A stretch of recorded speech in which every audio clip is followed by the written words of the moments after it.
It's a hard time, and everyone's feeling it in different ways. And I know a lot of folks are reluctant to tune into a political convention right now or to politics in general.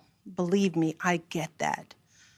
But I am here tonight because I love this country with all my heart. And it pains me to see so many people hurting. I've met so many of you. I've heard your stories. And through you, I have seen this country's promise. And thanks to so many who came before me, thanks to their toil and sweat and blood, I've been able to live that promise myself. That's the story of America. All those folks who sacrificed and overcame so much in their own times because they wanted something more, something better for their kids. There's a lot of beauty in that story. There's a lot of pain in it too. A lot of struggle and injustice and work left to do.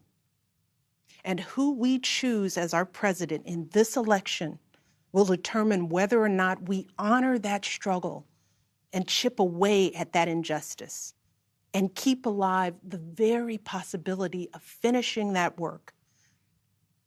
I am one of a handful of people living today who have seen firsthand the immense weight and awesome power of the presidency. And let me once again tell you this: the job is hard. It requires clear-headed judgment, a mastery of complex and competing issues, a devotion to facts and history, a moral compass, and an ability to listen, and an abiding belief that each of the 330 million lives in this country has meaning and worth. A president's words have the power to move markets. They can start wars or broker peace. They can summon our better angels or awaken our worst instincts. You simply cannot fake your way through this job. As I've said before, being president doesn't change who you are. It reveals who you are. Well, a presidential election can reveal who we are too. And 4 years ago, too many people chose to believe that their votes didn't matter. Maybe they were fed up. Maybe they thought the outcome wouldn't be close. Maybe the barriers felt too steep, whatever the reason. In the end, those choices sent someone to the Oval Office who lost the national popular vote by nearly 3 million votes. In one of the states that determined the outcome, the winning margin averaged out to just 2 votes per precinct. 2 votes. And we've all been living with the consequences. When my husband left office with Joe Biden at his side, we had a record-breaking stretch of job creation. We'd secured the right to health care for 20 million people. We were respected around the world, rallying our allies to confront climate change. And our leaders had worked hand in hand with scientists to help prevent an Ebola outbreak from becoming a global pandemic. 4 years later, the state of this nation is very different. More than 150,000 people have died, and our economy is in shambles because of a virus that this president downplayed for too long. It has left millions of people jobless. Too many have lost their health care. Too many are struggling to take care of basic necessities like food and rent. Too many communities have been left in the lurch to grapple with whether and how to open our schools safely. Internationally, we've turned our back, not just on agreements forged by my husband, but on alliances championed by presidents like Reagan and Eisenhower. And here at home, as George Floyd, Breonna Taylor, and a never-ending list of innocent people of color continue to be murdered, stating the simple fact that a Black life matters is still met with derision from the nation's highest office. Because whenever we look to this White House for some leadership or consolation or any semblance of steadiness, what we get instead is chaos, division, and a total and utter lack of empathy. Empathy. That's something I've been thinking a lot about lately. The ability to walk in someone else's shoes. The recognition that someone else's experience has value too. Most of us practice this without a second thought. If we see someone suffering or struggling, we don't stand in judgment, we reach out. Because there, but for the grace of God, go I. It is not a hard concept to grasp. It's what we teach our children. And like so many of you, Barack and I have tried our best to instill in our girls a strong moral foundation to carry forward the values that our parents and grandparents poured into us. But right now, kids in this country are seeing what happens when we stop requiring empathy of one another. They're looking around wondering if we've been lying to them this whole time about who we are and what we truly value. They see people shouting in grocery stores, unwilling to wear a mask to keep us all safe. They see people calling the police on folks minding their own business just because of the color of their skin. They see an entitlement that says only certain people belong here. That greed is good and winning is everything, because as long as you come out on top, it doesn't matter what happens to everyone else.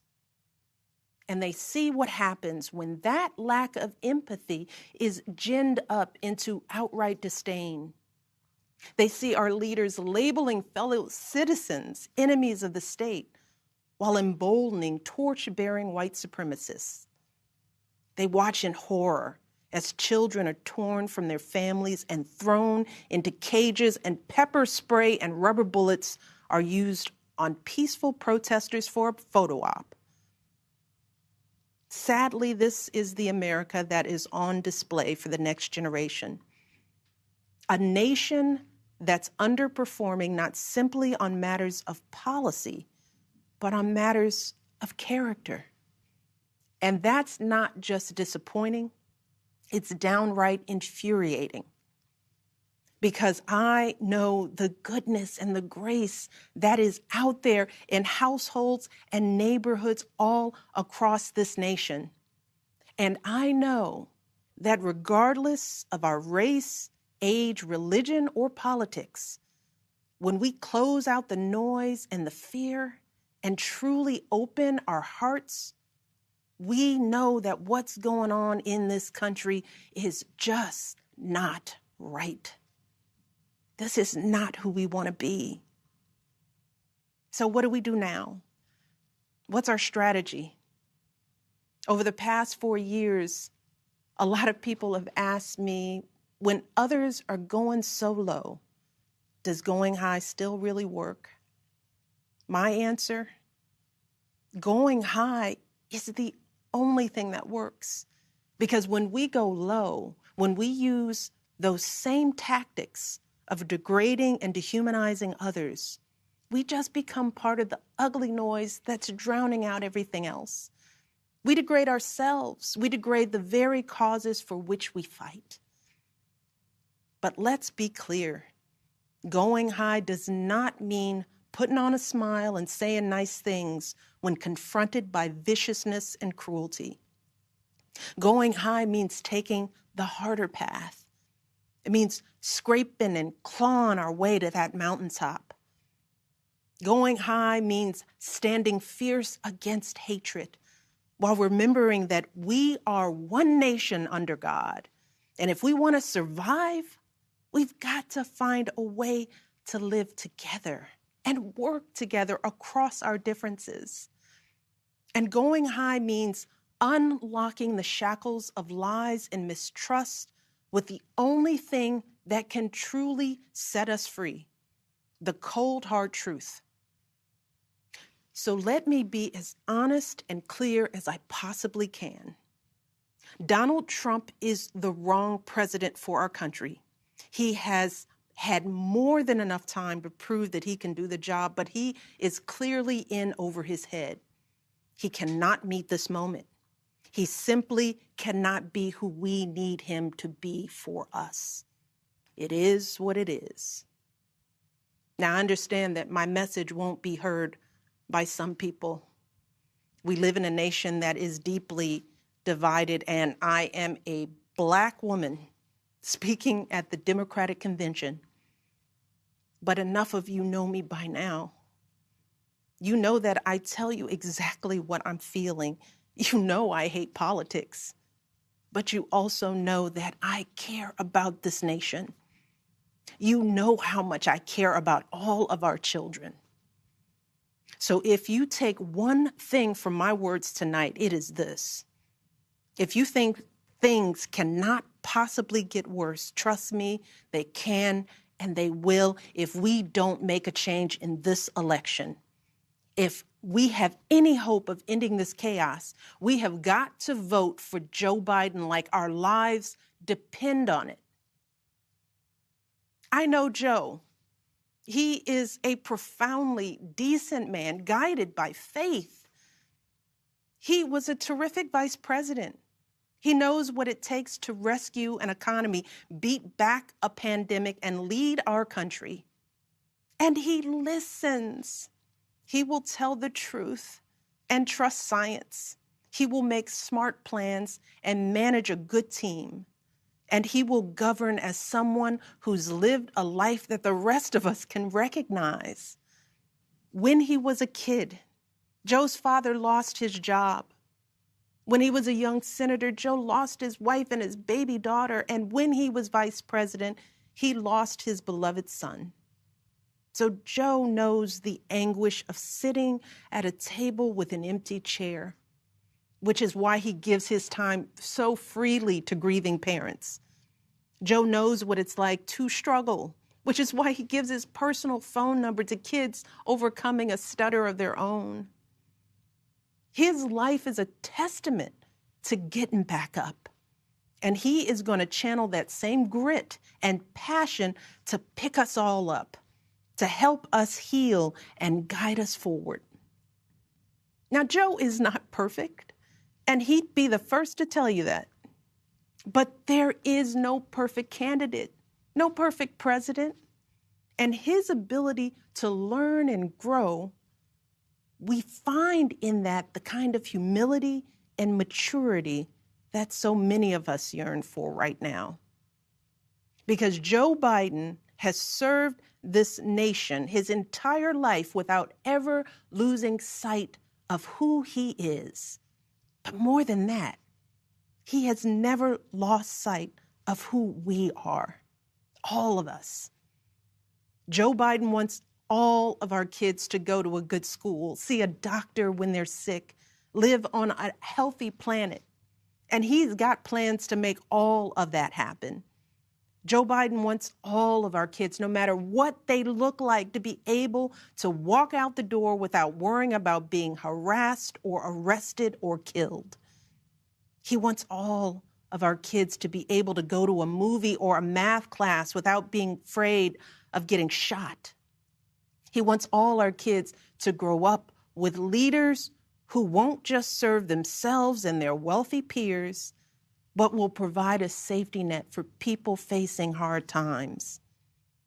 And if we want a chance to pursue any of these goals, any of these most basic requirements for a functioning society, we have to vote for Joe Biden in numbers that cannot be ignored.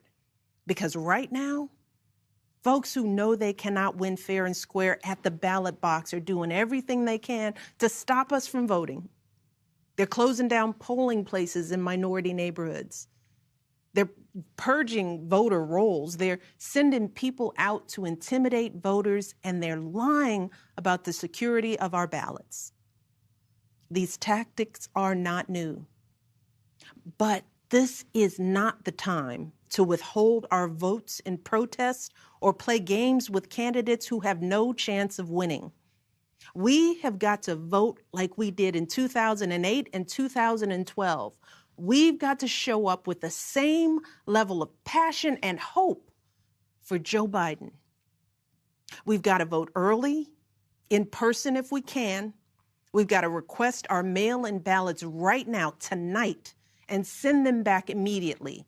And follow up to make sure they're received. And then make sure our friends and families do the same. We have got to grab our comfortable shoes, put on our masks, pack a brown bag dinner, and maybe breakfast too, because we've got to be willing to stand in line all night if we have to. Look, we have already sacrificed so much this year. So many of you are already going that extra mile. Even when you're exhausted, you're mustering up unimaginable courage to put on those scrubs and give our loved ones a fighting chance. Even when you're anxious, you're delivering those packages, stocking those shelves, and doing all that essential work so that all of us can keep moving forward.